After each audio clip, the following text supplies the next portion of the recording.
glory shone around upon FC Halifax town. Shaymen! Welcome back to episode 12 of the Talking Shaymen podcast. And as we look towards the Weymouth game on Saturday, I'm pleased to have brought on Ben Ashelford. Ben, how are you doing? Hi, I'm doing well, thank you. Thanks for having me on. Yeah. So, going into Saturday's game, what are your confidence levels? Do you know what? They're actually pretty high. Since we changed the manager, which is no disrespect to the outgoing Mr. Stock, the performances have improved so much. We went up to Stockport on Saturday. We only lost to an own goal. On the balance of the game, we probably deserved a point against top of the league, who have received 44 points in the past 46. We got a draw away at Boreham Wood. We drew at home to Bromley. So it's the big sides that we've started to improve against. So confidence within the camp's pretty high. Yeah. Do you still feel that it's an expectation to stay up this season? It's a hope to stay up. We were always expected to sort of balance, to really battle against relegation, which is how it's turned out to be. But we hope and we believe, and we won't stop believing until it's mathematically beyond us. Yeah. You think of the likes of Weymouth. Has it been a journey for you coming back to the National League? Oh, it's been a wonderful journey. Back-to-back promotions from the Southern League. It was only just 2.5 years ago we were playing Southern Premier League football. To come in, Mark Mosley came in. He did a wonderful job as manager. Brought us up back-to-back promotions, and then we lost Mark Mosley in the off-season before the National League. Brian Stock came in. We had a sort of change around in personnel.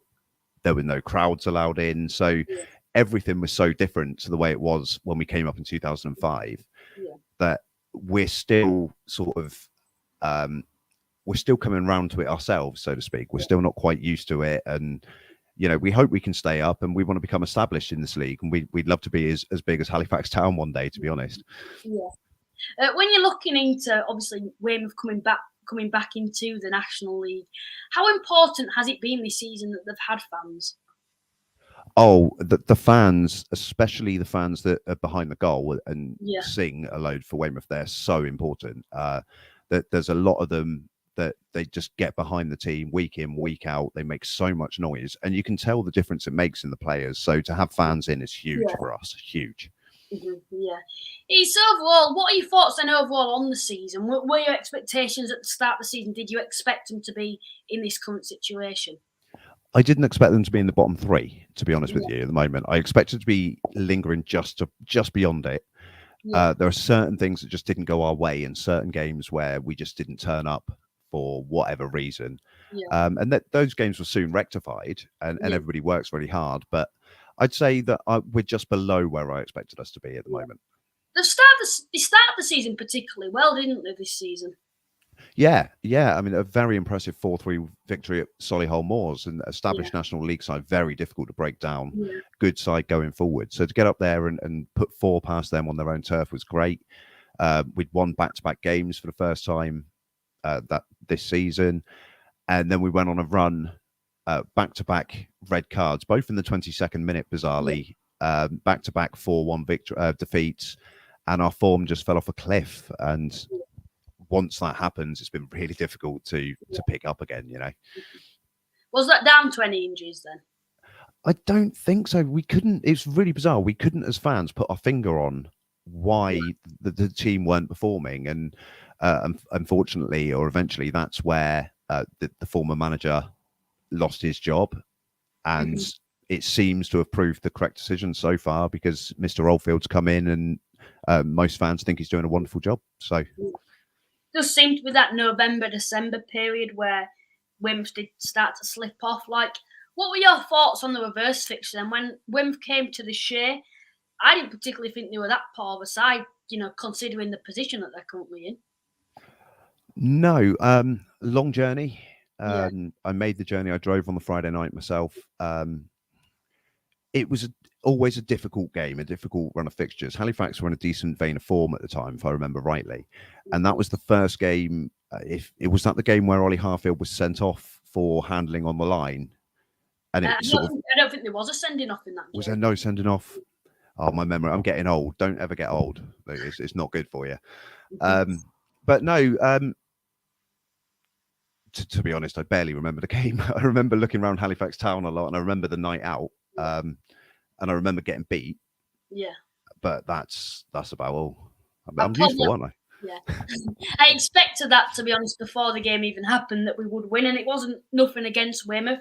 It was on the back of the Notts County game where we were 2-0 down, 10 men. We managed to pull it back to win 3-2.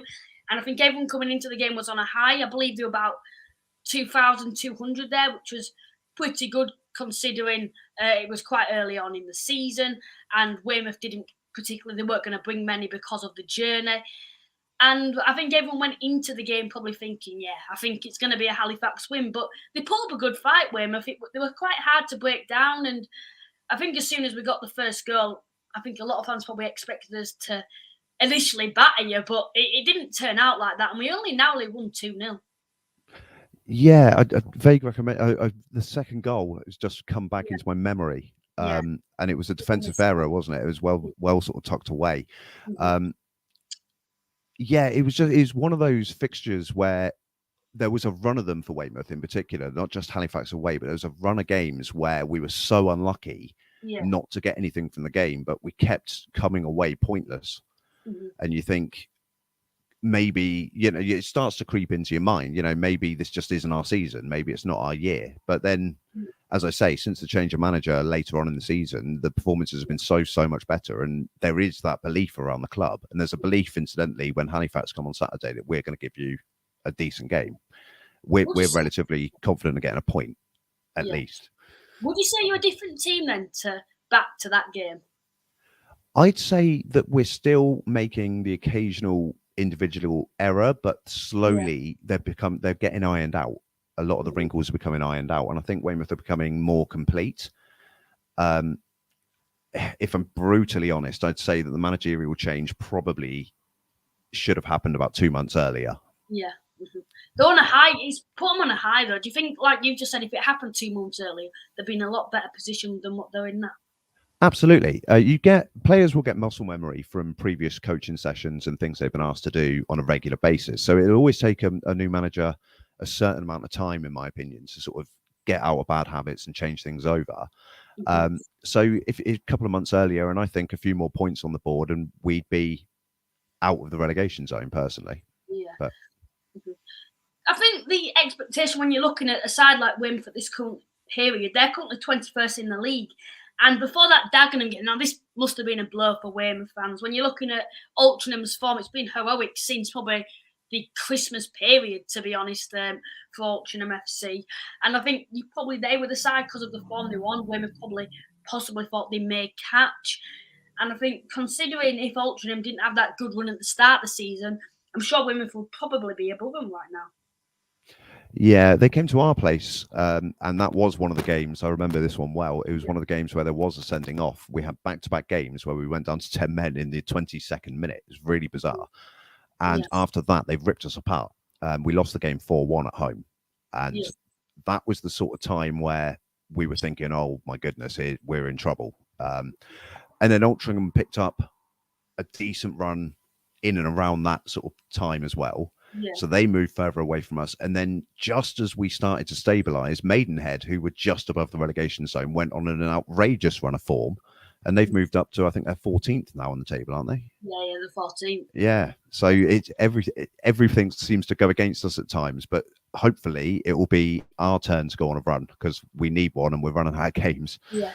You look back at that reverse fixture, there were one play particularly that probably, I think I took one of my mates to this game, and there were one player particularly that we thought for Weymouth, wow, he's a quality player and player that we probably want at Halifax at that time period. I think it was Omar Musa. He played in midfield. He was very, very silky, and I thought, we felt that without being too, I don't know what the word is, just a little too hard done by towards Weymouth. You felt like if that player wasn't in the team, that he probably would be one of the weaker sides in the division. Now you're looking, and probably even weaker than where they are at this moment in time. It was a midfield, I think, Omar Musa, a very, very silky midfielder, wasn't he? Omar Musa is a quality player, and he's a Weymouth player. Leave him alone. Yeah. No, Omar Musa is probably one of the most talented youngsters that I've seen at this level. He's Belgian. He plays as a sort of a higher up midfielder, not quite an attacking midfielder. I think I'd personally, I'd like to see him slightly further up the pitch. We compared him with the likes of Paul Pogba for National League. The National League Paul Pogba. I'll tell Moose that on Saturday and tell him, and he'll love that, I think. I'd like to see him just a little bit further up the field. He's a bit like an octopus. It's very difficult to get the ball away from him. The one thing I've noticed with Omar Musa is that he tends to get frustrated if he gets bullied a little bit, and that's just being a young lad who's still learning his trade. He's a really nice kid as well to talk to. His agent, for some reason, doesn't think I like him. I think I criticised him on commentary at some point, and his agent must have been listening. So he doesn't think I like him, but I can assure you I do. He's a really nice lad, and he's a quality player, and he's ours. Leave him alone. Okay. We'll leave him alone. I'm sure there's other sides that you should be scared of more than Halifax Town. Well, as long as they pay us lots of money. Maybe someone like Southend, who also quite southern as well. But they do like to steal players, don't they, Southend, and managers. Have you ever had that, Weymouth, like in recent years, where you've had a quality player and you're thinking, wow, we've got a special talent here, and then in bad circumstances, you've ended up losing him? Brandon Goodship, in his first spell with the club, he scored 77, I think, in 84 games, and we thought he was going to start. We thought he was going to stay when we went into the National League South, and pretty much a week before, there was a clause in his contract or something. I don't really know the ins and outs, but right at the last minute, Southend came in and poached him essentially and wanted to speak to him. And then Southend did it again to us. They did it for our manager, Mark Mosley.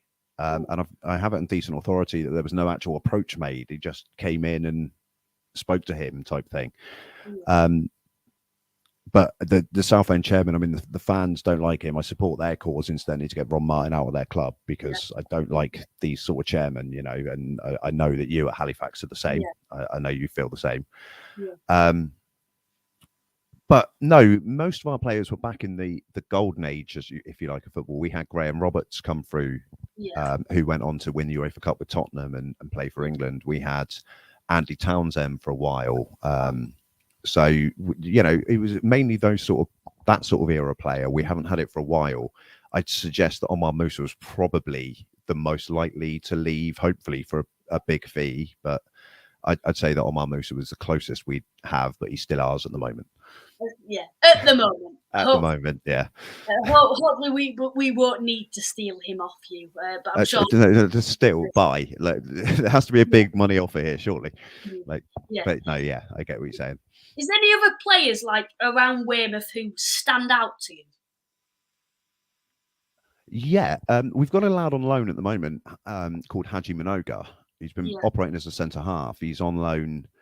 I can't remember where he's come on loan from, to be honest, off the top of my head. But he's been, since he's come in, he's been absolutely superb at the back. And I think he's going to have a big future in the game.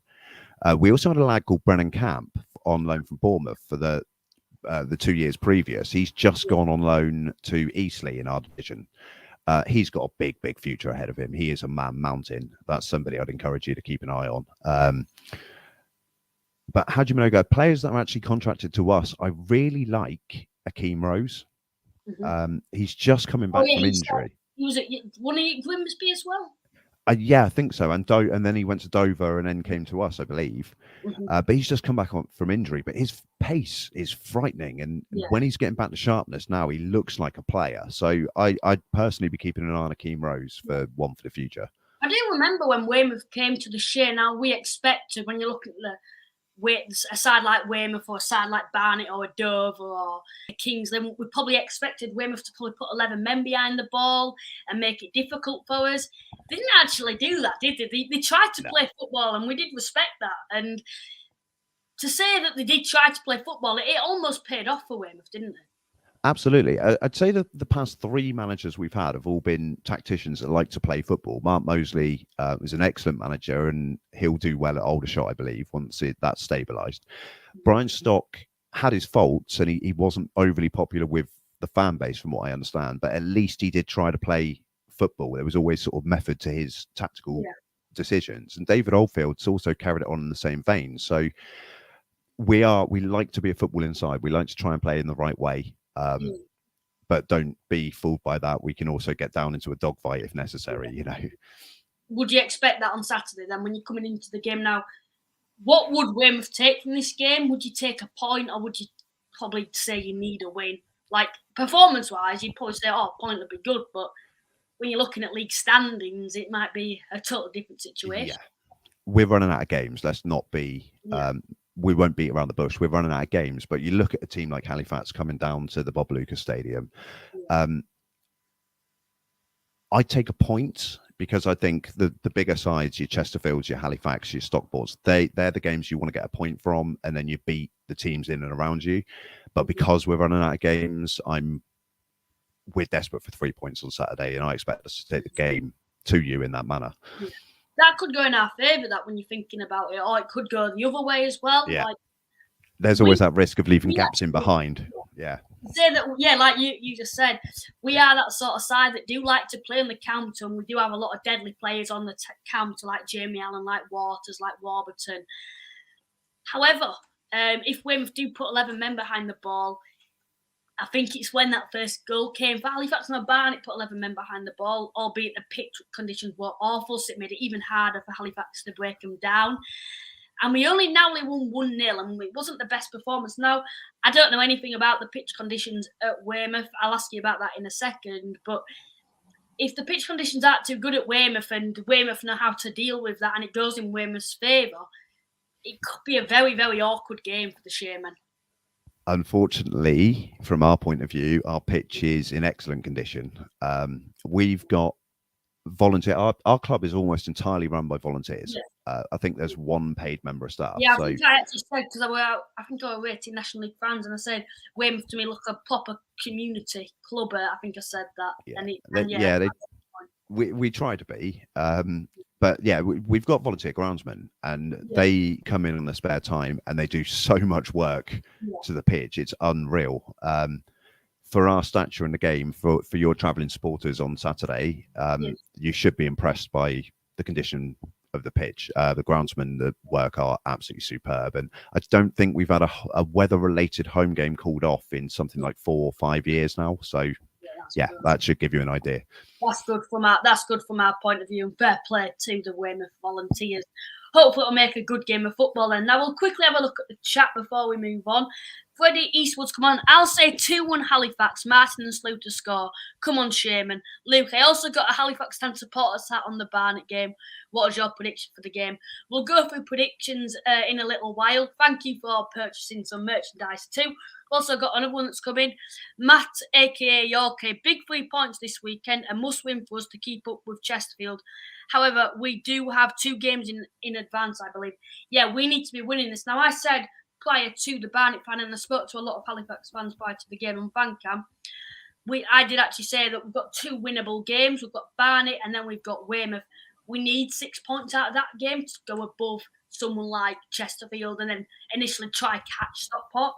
We haven't played too many games recently because of pitch conditions, COVID, etc., which doesn't help the situation.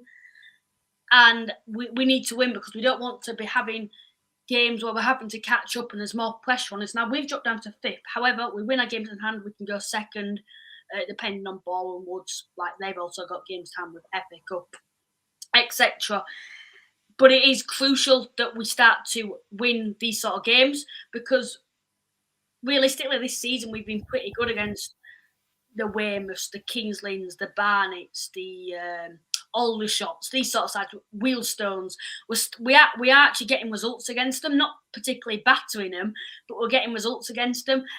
And we don't want to start going down the pathway where we're having to, like, we're dropping points at somewhere like Weymouth. So yeah, it is crucial for us this Saturday. So I would expect 100% straight in sort of game from our point of view.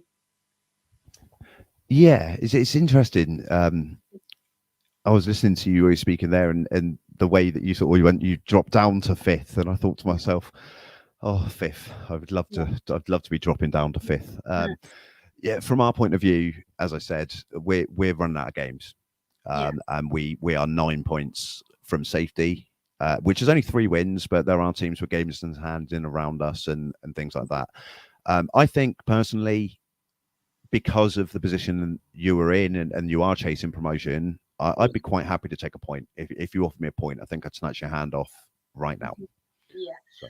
You're also looking at some of the recent games of Weymouth. Now, we have actually touched on this a little bit earlier in the episode, but this is what scares me in this game, to be honest. When I look at someone like Weymouth, you're looking at how we must win this sort of game.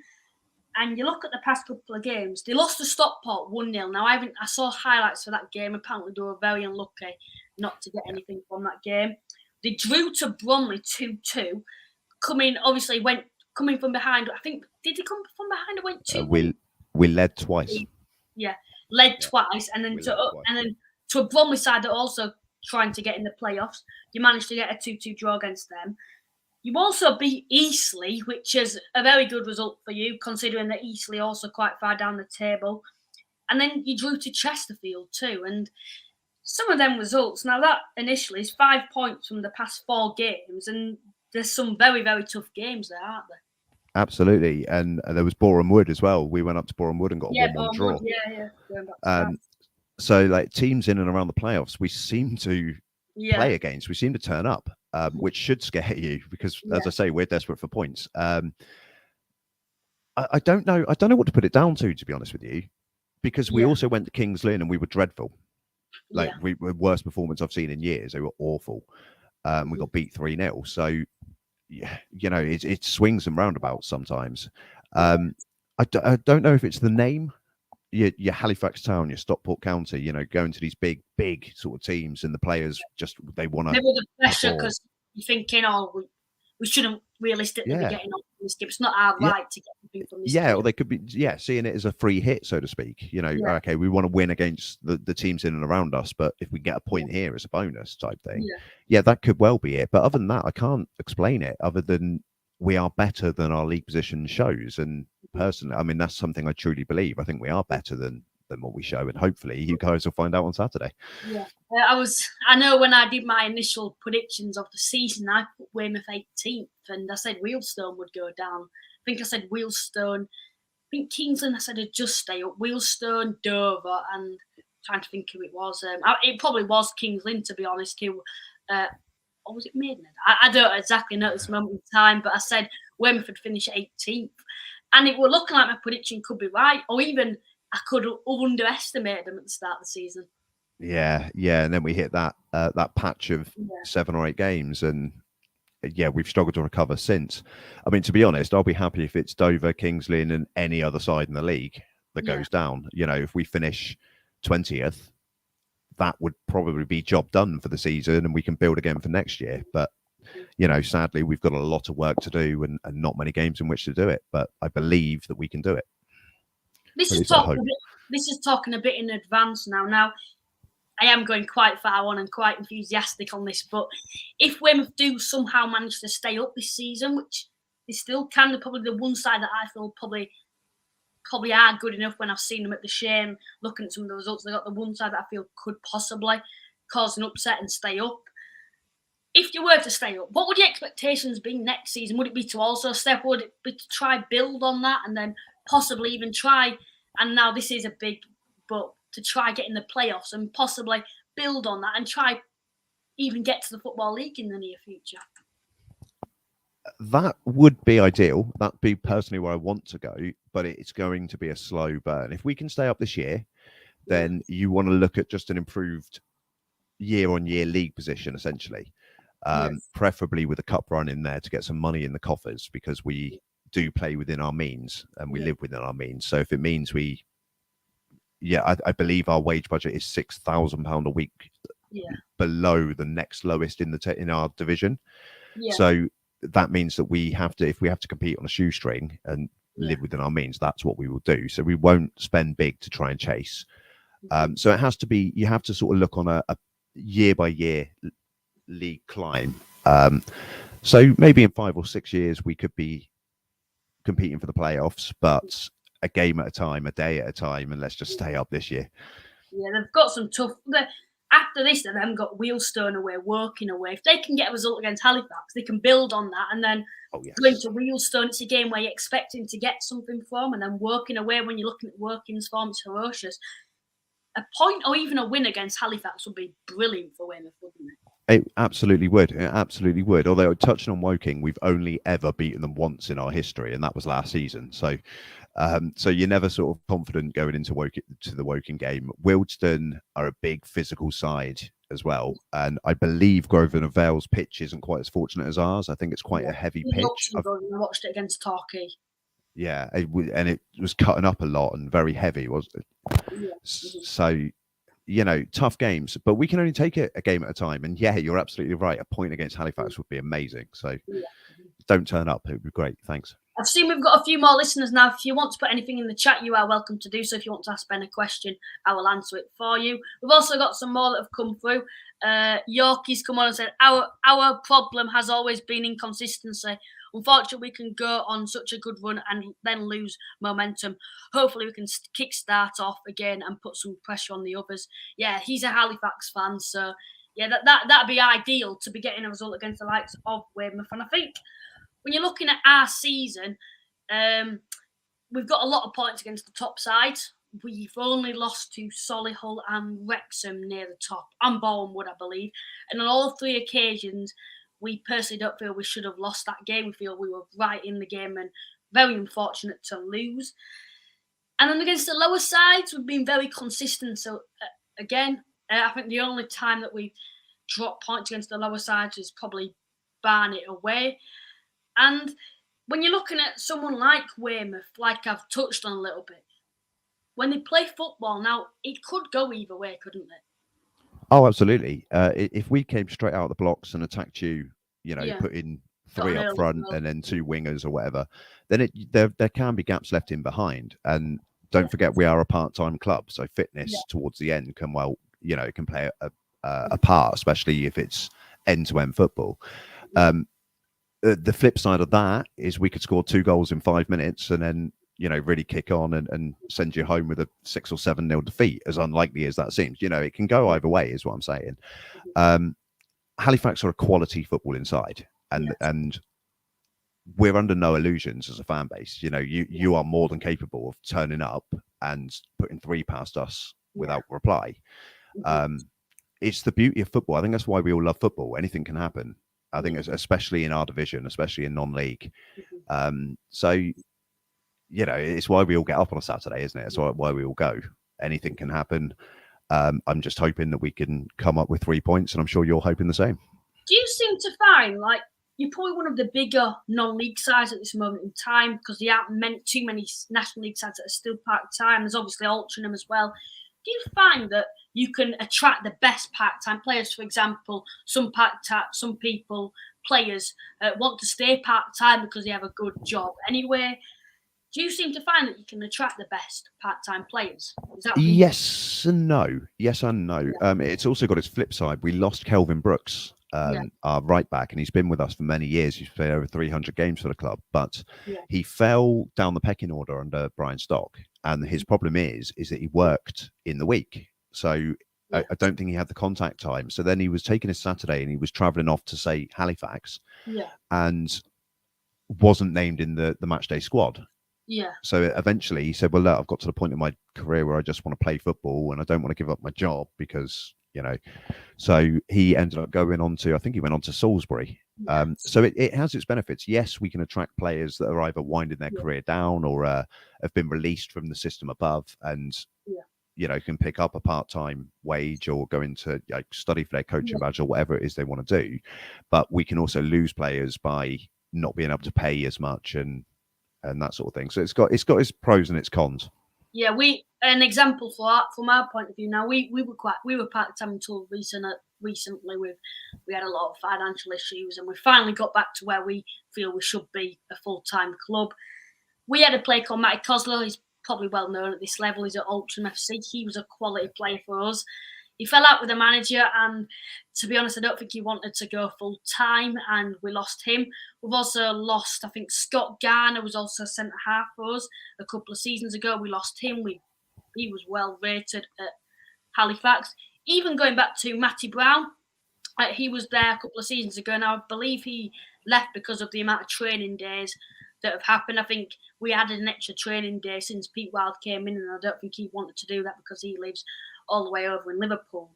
And we found it hard at times to keep control of certain players.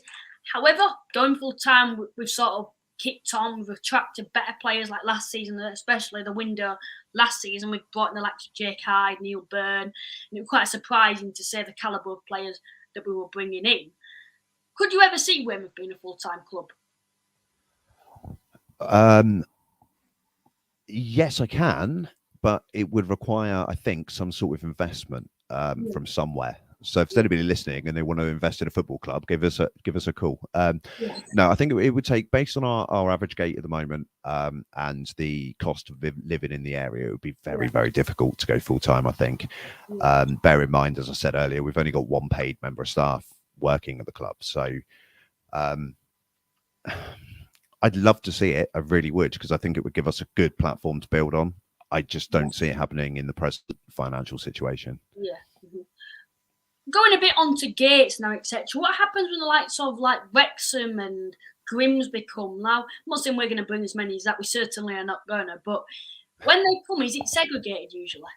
Absolutely, yeah. I think every game has been segregated this season. I thought it was a league requirement, I think, to have segregation in place. It's not actually. Is it not? I know we've gone to I think Maidenhead was segregated because they expected a lot from our point of view. I think we bought 150 or something like that. Yeah. Dagenham sort of was. I know for that game, for the Dagenham game, you had to like walk across for it to be segregated. That was a brilliant away game, but that's for another day. We took 170 to that, which was pretty good. So Dover away, I believe that was segregated. And I know Wheelstone wasn't, and that was quite a surprise because it's only Barnet area, and you'd expect probably 200 Halifax fans went to that game. Going to somewhere like Weymouth, from our point of view, would probably take 100 because of the distance as it is, the way we're playing at this moment in time.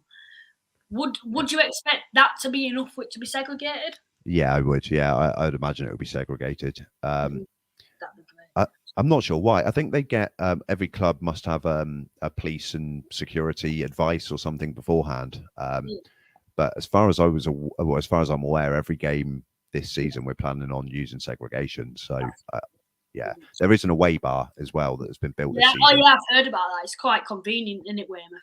Yeah, because we're miles away from any pubs, really. Yeah. So the powers that be decided to install a sort of beer away hut type thing, and it's been quite popular this season. But I think it only holds sort of 50 or 60 or so.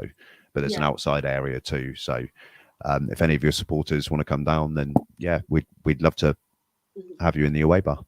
That's great, because I know a lot of people watching do go to the away games a lot as well. So thank you for that information. But you're welcome. Yeah. When you're looking at the side like Wrexham and they come to Weymouth, what is the atmosphere like? Is it a buzzing atmosphere? Are you close to like the home fans? Not really. Well, yeah, you are. You tend to get the section behind the goal, which is closest to the car park end of the stadium.